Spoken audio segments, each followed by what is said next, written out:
आपले महायुतीचे उमेदवार श्रीमंत छत्रपती उदयनराजे भोसले, विधिमंडळातील माझे सहकारी मकरंदाबा पाटील, तसंच देवायनताई परांदे, धैर्यशील कदम, नितीन काका पाटील, शशिकांत पिसाळ, प्रतापराव पवार, बकाजीराव पाटील, नितीन बरगुडे पाटील, अशोक बापू गायकवाड, संजय बाबा गायकवाड, उदयन कबुले, राजू शेठ राजपुरे, शामराव गाढवे, प्रमोद शिंदे, बापूराव सकपाळ, दत्तानाना ढमाळ, राजेंद्र लवंगारे, सीमाताई जाधव, शारदाताई जाधव, स्मिताताई देशमुख, मंगेश धुमाळ, सुनील काटकर, किरण साबे पाटील, सचिन साळुंके, अनेक माझ्या वाई, महाबळेश्वर, खंडाळा ह्या परिसरातून आलेले महायुतीच्या मध्ये सामील झालेले विविध राजकीय पक्षांचे सर्व आजी माजी सन्माननीय पदाधिकारी, माझ्या शहरातील जमलेले प्रतिष्ठित नागरिक, माझ्या वाई, खंडाळा, महाबळेश्वर विधानसभा मतदारसंघाच्या कानाकोपऱ्यातून आलेले माझे सगळे मतदार बंधू भगिनी, पत्रकार मित्र आणि तरुण मित्रांनो, वेळ बराच झालेला आहे, दुपारचं ऊन आहे, 40 टेम्परेचर आहे, त्यामध्ये काल सांगितलं अजून 24 तास नाही झाले आणि तुम्ही इतक्या मोठ्या संख्येने आज मकरंदाबाच्या आग्रहाखातर, मकरंदाबाच्या विनंतीला मान देऊन इथं मोठ्या संख्येने उपस्थित राहिला, त्याबद्दल मी आपल्या सर्वांचं मनापासून स्वागत करतो, सर्वांना मनापासून धन्यवाद देखील देतो। मित्रांनो, निवडणुका येतात जातात, सर्वसामान्य माणूस असा म्हणतो की आम्हाला काय त्याच्यात फरक पडतो। यावेळेस देशामध्ये लोकसभेच्या निवडणुका चालू आहेत, पहिला टप्पा झाला, दुसरा टप्पा झाला, आपला तिसरा टप्पा उद्याच्या 7 तारखेला आहे। सकाळी 7 ते संध्याकाळी 6 मतदान आहे। मधल्या काळामध्ये मकरंदाबाच्या घरामध्ये एक लग्न होतं, मला वाटलं होतं की आधी लग्न कोंडाण्याचं मग रायबाचं, पण आम्ही आधी रायबाचं केलं, आता कोंडाण्याच्या लग्नाला निघालोय। जरा आता बदल केलाय, तो इतिहास वेगळा, आता आमचा इतिहास असा सुरू झालाय। हरकत नाही, आपण सगळे आनंदाने तिथं उपस्थित राहिलो, वधूवरांना शुभाशीर्वाद दिलेले आहेत, त्यांचं वैवाहिक जीवन सुखाचं, समृद्धीचं, आनंदाचं, भरभराटीचं जावो अशा प्रकारे परमेश्वराची प्रार्थना देखील केलेली। प्रत्येकाचं चांगलं व्हावं। खरं तर आमचे एकनाथराव शिंदे सांगतात की हे सर्वसामान्यांचं सरकार आहे, हे तुमचं आमचं सरकार आहे। मी देवेंद्रजी आणि एकनाथराव ही कामं करत असताना माझाही हाच प्रयत्न आहे। मला माझ्या पहिल्यांदाच राजकीय जीवनामध्ये कॅबिनेट मंत्रिपदाची शपथ मला घ्यावी लागली आणि त्याच्यानंतर पहिलं पालकमंत्रीपद या जिल्ह्याचं मला मिळालं आणि हा जिल्हा स्वर्गीय यशवंतराव चव्हाण साहेबांचा जिल्हा आहे। अतिशय प्रेमळ असे कार्यकर्ते, जीवाला जीव देणारे कार्यकर्ते, ह्याचा अनुभव मी त्या 99 ते 2004 सालामध्ये घेतला। त्याच्यामुळे अनेक वेगवेगळ्या भागामध्ये ओळखी झाल्या, वेगवेगळ्या भागामध्ये काय आणलं पाहिजे, कसं केलं पाहिजे, कसा निधी दिला पाहिजे। परवाच 1 मे झालेलं आहे, संयुक्त महाराष्ट्राचा मंगल कलश 1 मेला आणून 64 वर्ष पूर्ण झाली।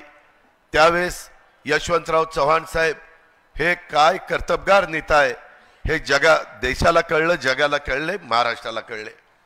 आज मी जो राजकीय निर्णय घेतलेला आहे, मी अनेक चव्हाण साहेबांची पुस्तकं वाचलीत, चव्हाण साहेबांनी पण सांगितलं, चव्हाण साहेबांच्यावर पण काही राजकीय संकट आली, चढ उतार आले, त्याचे तुम्ही आम्ही साक्षीदार आहेत, परंतु त्यांनी त्याच्यामध्ये लिहिलंय तुम्हाला शेवटचा माणूस आहे, बहुजन समाजाला खऱ्या अर्थाने मदत करायची असेल तर तुम्हाला सरकारमध्ये जाऊनच ती मदत करावी लागते।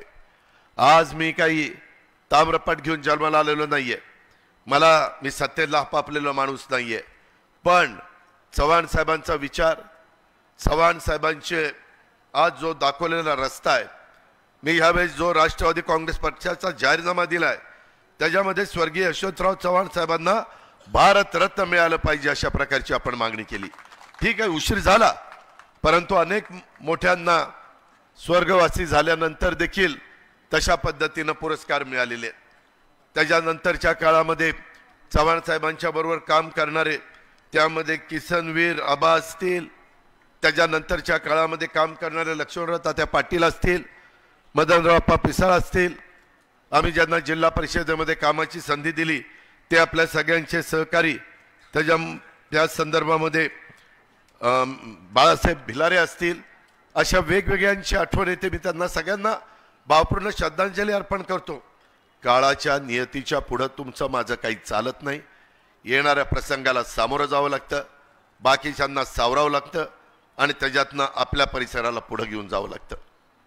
आज मकरंद अबाल आणि त्यांच्या सर्व सहकाऱ्यांना दिवस कमी मिळालेले आहेत. त्या कमी दिवसामध्ये 24 तास काम करून आपल्याला 7 तारखेला जे मतदान आहे ते महायुतीचे उमेदवार श्रीमंत उदयनराजे भोसले, ह्याच्या छत्रपती उदयनराजे भोसले हे सातारच्या गादीचे वारस आहेत. आज देखील युगपुरुष छत्रपती शिवाजी महाराजांच्या बद्दल आपण अनेक राजकीय पक्ष वेगवेगळ्या पद्धतीनं त्यांचं नाव घेतो, त्यांच्या पुढे नतमस्तक होतो, त्यांचा आदर्श डोळ्यासमोर ठेवतो. आम्ही सतत सांगतो की 18 पगड जाती 12 बलुतेदारांना एकत्र घेऊन, मावळ्यांना बरोबर घेऊन महाराजांनी त्या काळामध्ये हिंदवी स्वराज्याची स्थापना केली आणि तो आदर्श आपल्या सगळ्यांच्या समोर आहे. त्यामुळं इथून पुढच्या काळामध्ये देखील काम करत असताना आपल्याला तुम्ही बाकीचा काही विचार करू नका. कामाच्या बद्दल तुम्ही आमच्यावर सोडा. मी राज्य मंत्रिमंडळामध्ये गेल्यानंतर अनेक इथं बसणाऱ्या मान्यवरांना माहिती आहे, कदाचित तुम्हालाही माहिती असेल, मी इथं मेडिकल कॉलेज सरकारचा आणायचा प्रयत्न केला, थोडा उशीर झाला, जागा मिळाला, नंतर जागा घेतली, काम सुरू झालं. मित्रांनो, विकासाकरता आपण काम करूया. मी आज तुमच्याकडं विकासाकरता मतं मागायला आलेलो आहे. आज मोदी साहेबांना देशाचे विकास पुरुष म्हणून ओळखलं जातं. जगामध्ये जेवढे राजकीय पक्ष आहेत त्याच्यामध्ये सर्वात लोकप्रिय राजकीय नेता कोण आहेत तर ते नरेंद्र मोदी साहेब आहेत. ही काळ्या दगडावरची पांढरी रेघ आहे. हे असं असल्यामुळं एक खासदार त्यांना पाठिंबा देण्याच्या करता दिल्लीला गेला पाहिजे. मगाशी बोलत असताना मी त्या ठिकाणी अशोक बापू गायकवाडांचं भाषण ऐकत होतो. कारण नसताना अनेक पंतप्रधान होऊन गेले. मला वाईकरांनो, महाबळेश्वरकरांनो, खंडाळाकरांनो एक सांगा रे, राहुल गांधींवर बोफरचा आरोप झाला, डॉक्टर मनमोहन सिंगांच्या वर देखील सॉरी मी चुकून राहुल म्हणलं, राजीव गांधींच्यावर, स्वर्गीय राजीव गांधींच्यावर बोफरचा आरोप झाला. करेक्शन केल्याबद्दल धन्यवाद. नाही तर तेवढंच दाखवत बसले असते, अजित कसा चुकला, अजित कसा चुकला. त्यांना दुसरं काय कळतंय. Breaking news, breaking news. राजीवच्या ऐवजी राहुलचं नाव घेतलं. अरे ठीक आहे ना, त्याच्याच पोराचं घेतलं ना, आता बापाचं घेतो.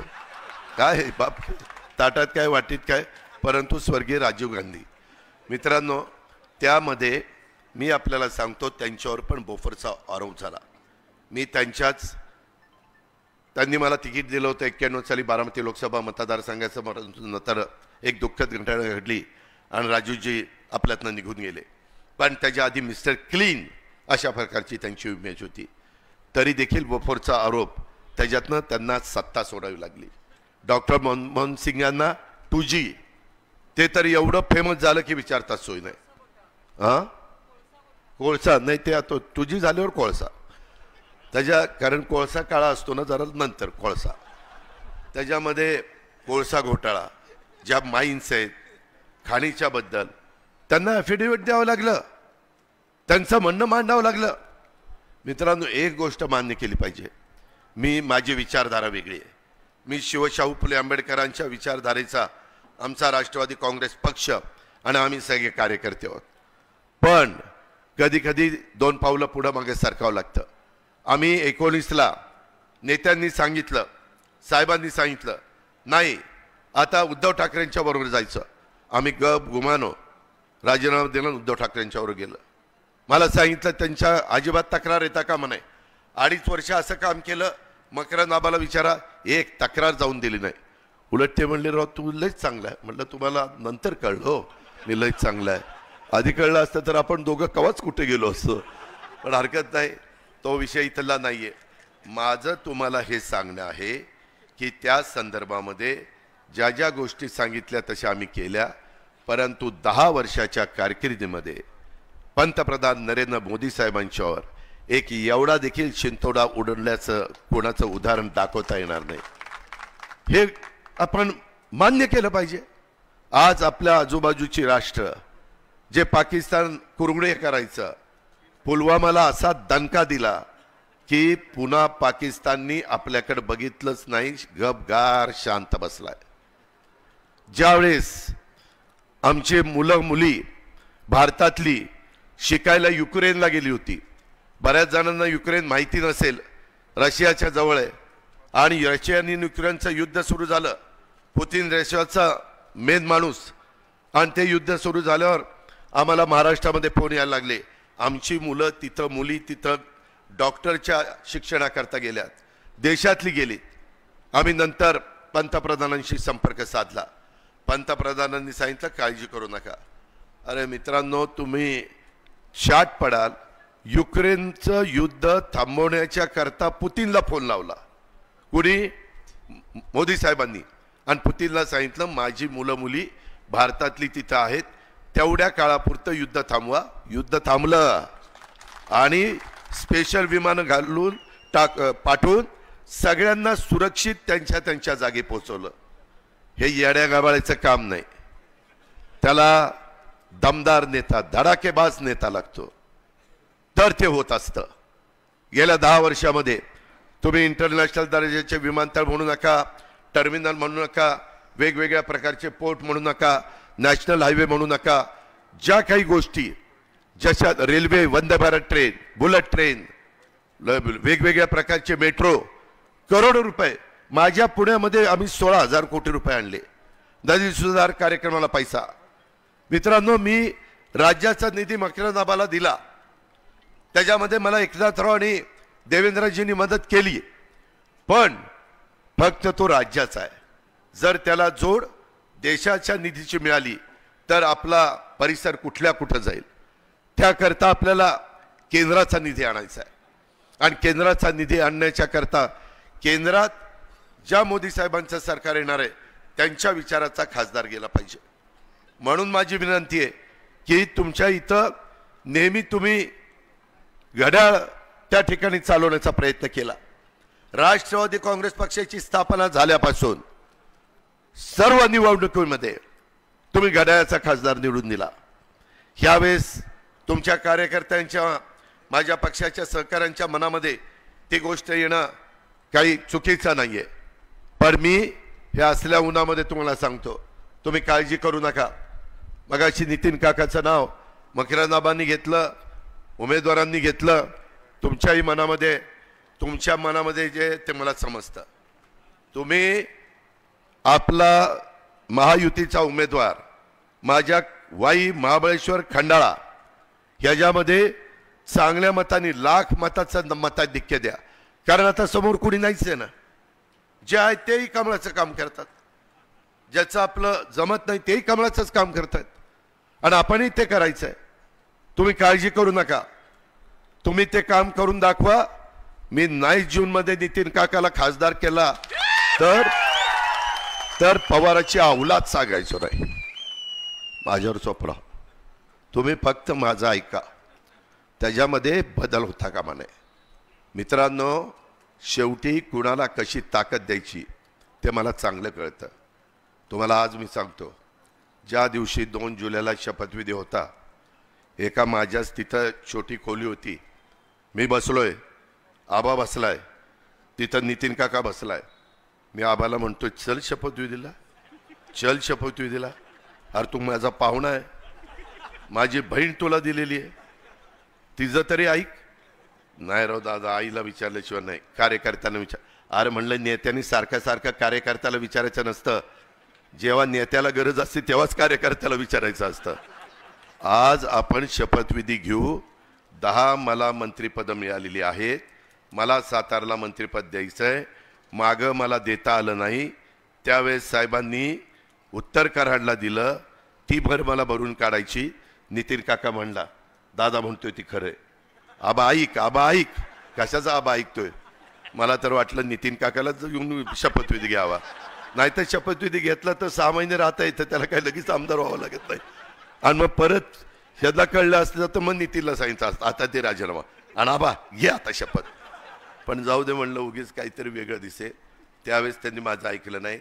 आता मी आपल्याला सांगतो, वाईकरांनो, खंडाळाकरांनो, महाबळेश्वरकरांनो, तुम्हाला एकही काही न करता मी तुम्हाला एक जोडीला खासदार देतोय.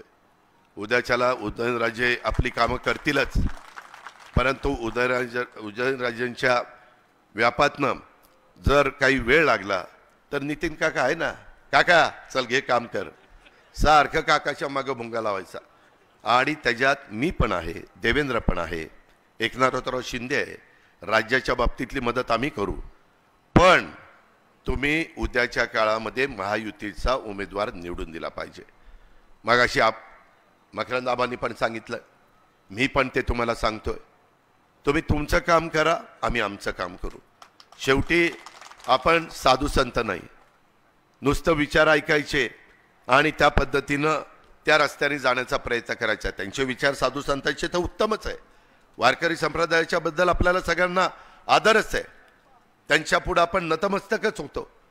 पण जे जे काही प्रश्न उद्याच्याला महाबळेश्वर असेल, खंडाळा असेल, वाई असेल, इथं काही निधी पाहिजे असेल, मगाशी आबांनी तर त्याचे आकडे सांगितलेलेच आहे, परंतु मधी श्री क्षेत्र महाबळेश्वर आबा आपण कितीदा प्लॅन घेऊन बसलो, 4-5 वेळेला.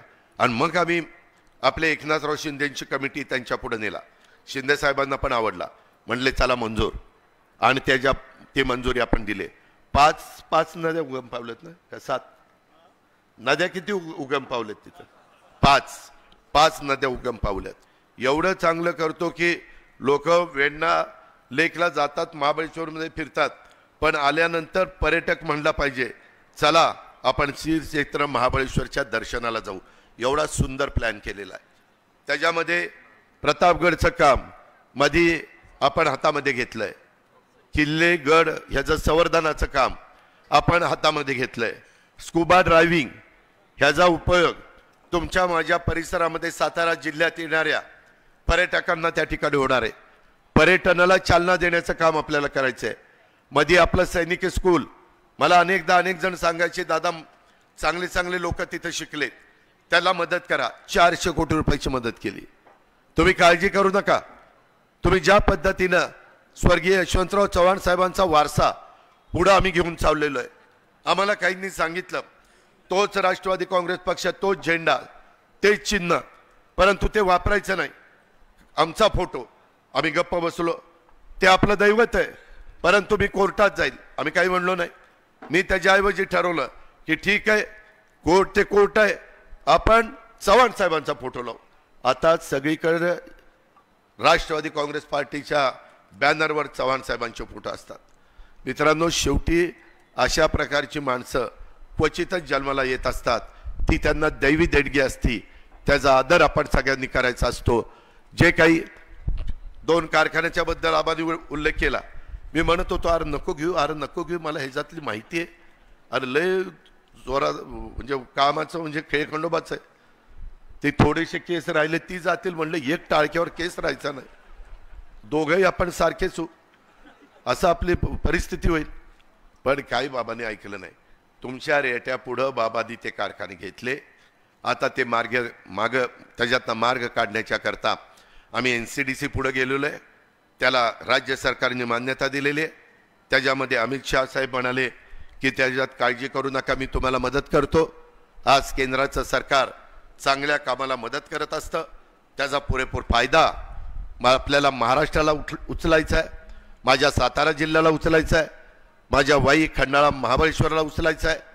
आज हे सगळं होत असताना कराड उत्तर, कराड दक्षिण, कोरेगाव, पाटण, सातारा, जावली, माझी आज शिवेंद्र बाबा इथं नाही आहेत, पण श्रीमंत छत्रपती उदयनराजे तुम्हाला माझी विनंती आहे की सातारा जावलीमध्ये मी ज्या वेळेस उभा राहतो त्यावेळेस माझ्या स्वतःच्या मतदारसंघात मी 1,68,000 अशा प्रकारचं लीड घेत असतो.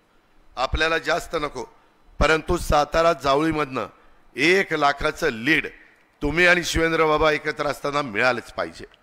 त्याच्यामध्ये कुठली अडचणी यायला नको, कारण ती सातारची गादी मानाची गादी आहे, ती मराठ्यांची गादी आहे. त्याच्यामुळं आपण सगळ्यांनी त्या अँगलनी तिथं बघितलं पाहिजे. माझी तुम्हाला विनंती आहे की कोरेगावमध्ये महेश आणि बाकीचे सगळे आमदार आमचे काम करतायत. पाटणला पण शंभूराजला सांगितलंय, तुम्ही पालकमंत्री आहात, ह्याच्या आधी तुम्ही आणि पाटणकर नेहमी तुमचं 1000 2000 5000 1000 2000 5000 700 800 असंच चालायचं. आता पालकमंत्रीच्या काळात जसं आबाच्या इथं मोठी कामं झाली तसं पाटणच्या परिसरात शिकार कामं झाली, तिथंही लीड चांगला त्या ठिकाणी मिळाला पाहिजे. अशा पद्धतीनं आपल्याला ही निवडणूक जिंकायची आहे. काही झालं तर जिंकायचीच आहे, बाकीचं माहीत नाही. आणि ते करण्याच्या करता मी माझी जबाबदारी पार पाडीन. आबांनी तुम्हाला जबाबदारी सांगितलेली आहे. तुम्ही आबाचा शब्द अंतिम मानता, आबा माझा शब्द अंतिम मानतात आणि ह्या पद्धतीनं आपण एकमेकाला देवाणघेवाण करू.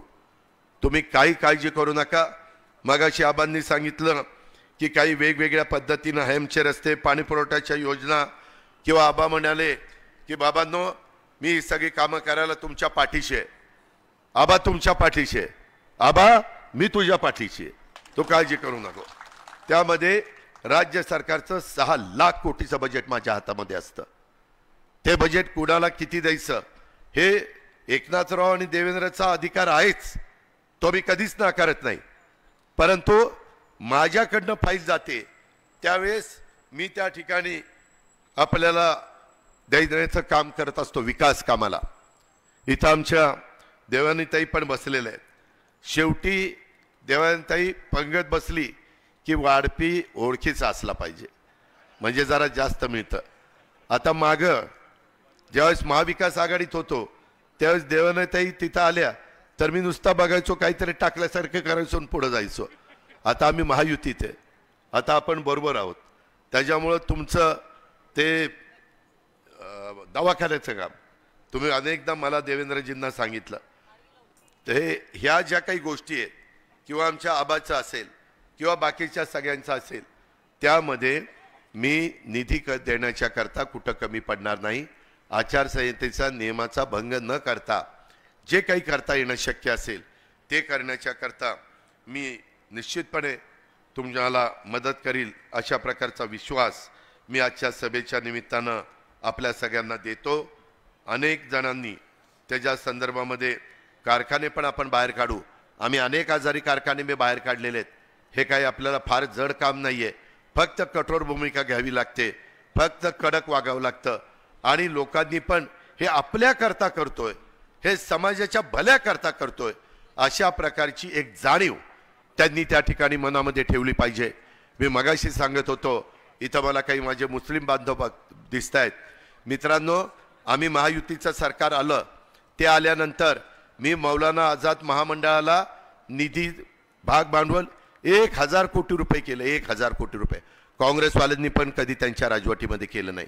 माझ्या मुस्लिम बांधवांना तिथं माझे युवक युवतींना पण मदत व्हावी, त्याच्यामध्ये त्याच्या संदर्भामध्ये कुठली अडचण येऊ नये, त्यांची कर्ज प्रकरण व्हावी, त्यांच्या वक्फ बोर्डाच्या जमिनी ह्या सुरक्षित राहाव्यात, अशा खूप काही गोष्टी आम्ही केलेल्या आहेत.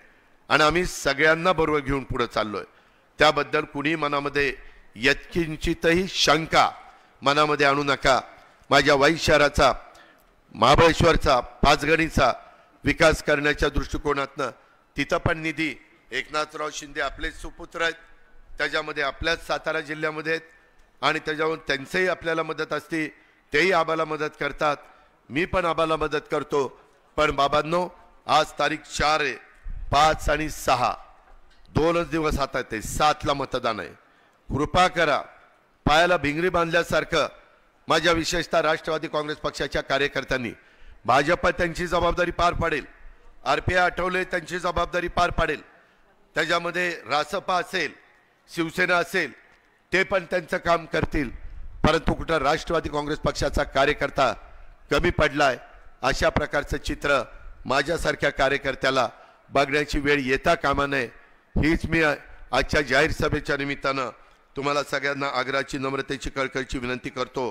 कोयना धरणग्रस्त आणि अभयारण्यग्रस्त यांच्याही काही प्रश्न चैतन्य दळवीने मला दिलेले आहेत, त्यांनाही मी विश्वास देतो की त्या प्रश्नाच्या करता मदत पुनर्वसन माझ्याच जवळचा अनिल भाईदास पाटील ह्याच्याकडे आहे, त्याच्यावर त्यांना घेऊन आपण ती पण मीटिंग लावू. आणि त्याच्यातनं मागं ज्या मीटिंग लावल्या चैतन्य तुला माहिती आहे, त्या मीटिंग माझ्या स्तरावर झालेल्या आहेत. त्याच्याकरता राहिलेलेही प्रश्न माझ्या धरणग्रस्तांचे मी मार्गी लावण्याच्या करता आचारसंहिता संपली की आपण त्याच्यामध्ये पुढे जाऊ, अशा प्रकारचा शब्द मी आपल्याला सगळ्यांना देतो. अधिक न बोलता पण एवढ्या मोठ्या संख्येने आला आणि या सभेला उपस्थिती दाखवली, त्याबद्दल तुम्ही काळजी करू नका.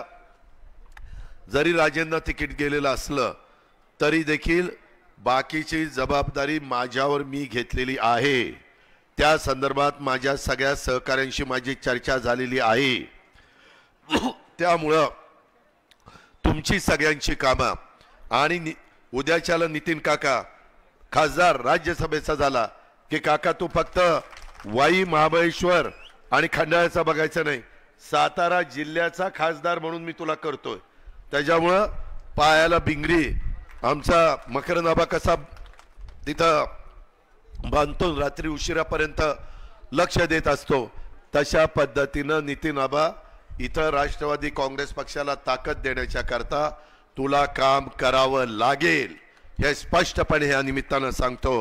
आणि पुन्हा एकदा महायुतीचे उमेदवार या नात्याने छत्रपती उदयनराजे भोसलेंच्या कमळाच्या चिन्हाच्या शेजारचं बटन दाबण्याचं काम आपण सगळ्यांनी करा आणि आपल्या वाई, खंडाळा, महाबळेश्वरचा सर्वांगीण विकास करण्याच्या करता तुम्ही आम्हाला साथ द्या हीच विनंती करून आपली रजा घेतो. जय हिंद, जय महाराष्ट्र.